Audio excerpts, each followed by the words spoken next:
All right then, man. Take it easy. Come back up that road, man. All right, then I will, man. All right then. I'll holler at you. Yeah.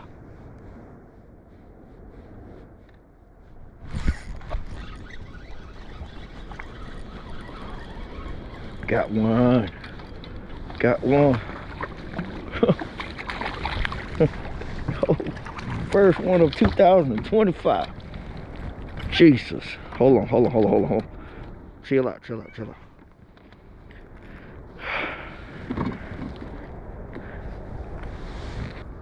First fish of 2025. Y'all, I'm not even gonna lie. I've been out here for 3 or 4 hours and haven't caught nothing, hadn't got a bite. This is the first fish I've gotten. I've thrown the crankbaits, I've thrown lipless, I've thrown Ned rig, I've thrown drop shot, not caught anything. And it's getting too dark for me to be out here, and I don't have my lights. I was trolling out through here and I seen some disturbance on top of the water, and I threw a little swim bait in them and I caught him. Thank you for biting, young guy. I'm gonna go ahead and let him go. First fish of 2025.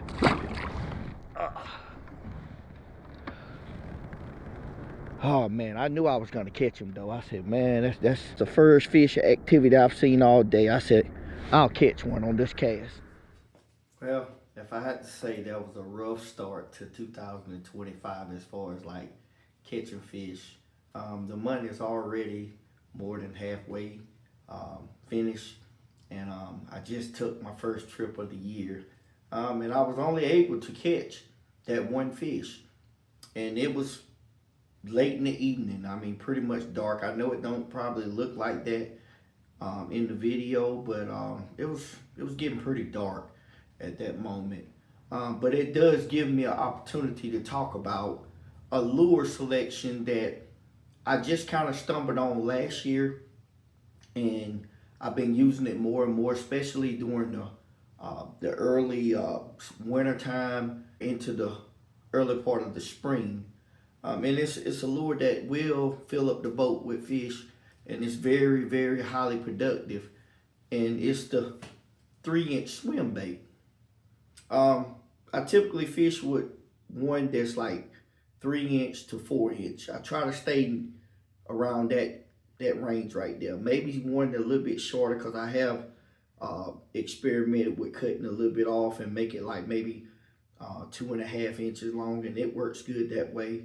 The small finesse swim bait, it catches fish, y'all. It works really good in lakes that have multiple species of bass. You know, whether they're just largemouth, spotted bass, or all 3 species of bass. It works really, really good in those kind of lakes. Excuse me, y'all. But today I'm just gonna go in depth on my swim bait, my finesse swim bait setup.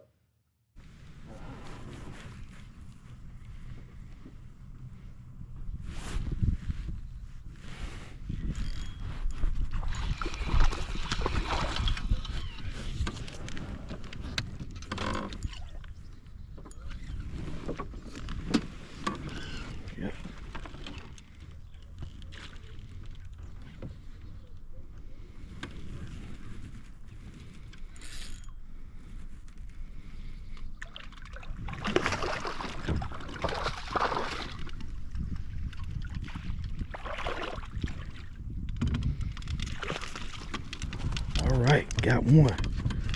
First one on the day. Looks like a largemouth.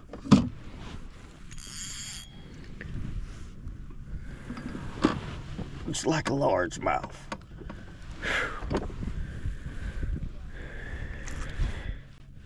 Yeah, that's the first one of the day. Boy, this bad boy got some teeth on him. Don't know if he's a largemouth or not. I had to check him. Yeah, this one right here is my first fish of the day. It's a largemouth. Oh man, first fish of the day. It's been a tough day today, y'all. I've been throwing a lot of different things, and just found these small little docks. I'm down here on the very low end of Hartwell. I didn't see any docks anywhere around, so I just happened to come around this little corner. I was almost about ready to give up, but you know, when it gets to the point where you're having a tough day fishing and stuff like that, it's always good to just throw your little confident bait in your hand and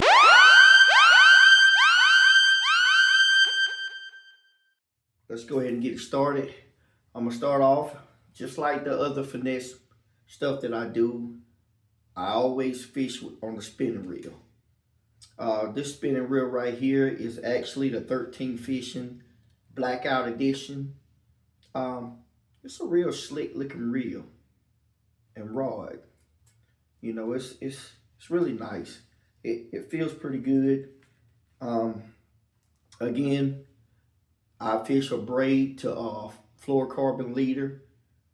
And braid is 10-pound test braid. I'm using anywhere from 10 to 12-pound test line. That's my leader line.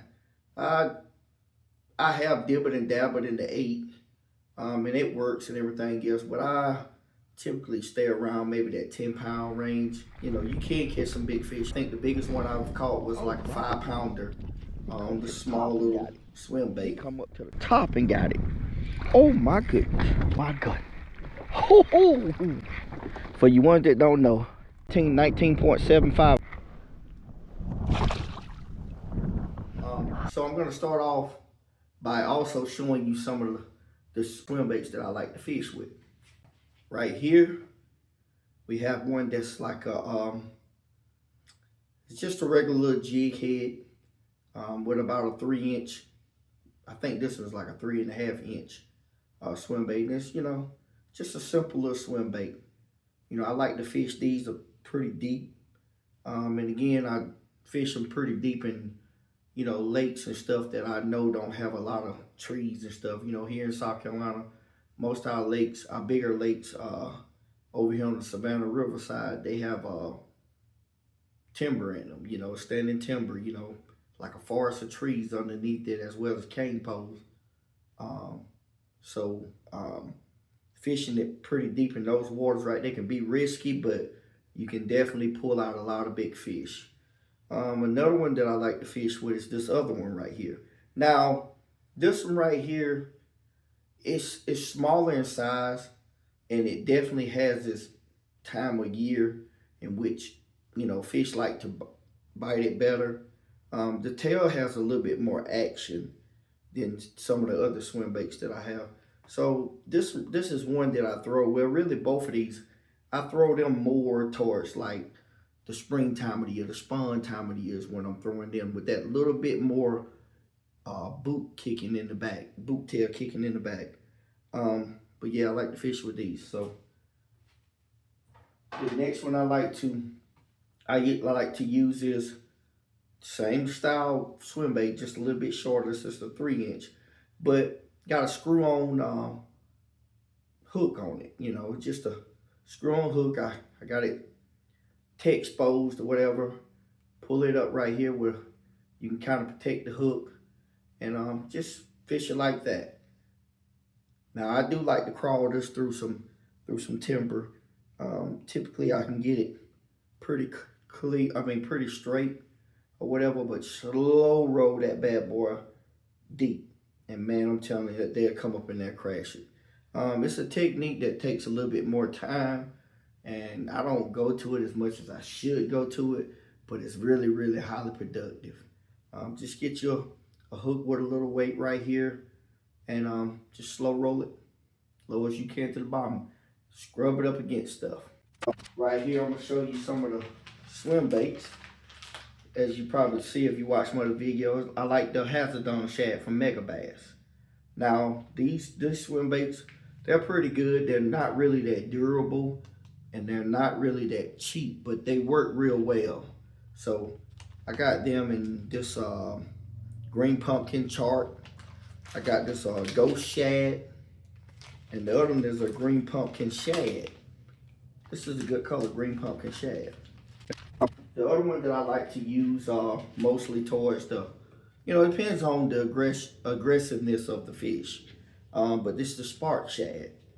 You know, I got two of them right here. I fished these again with, you know, just a little simple little jig head.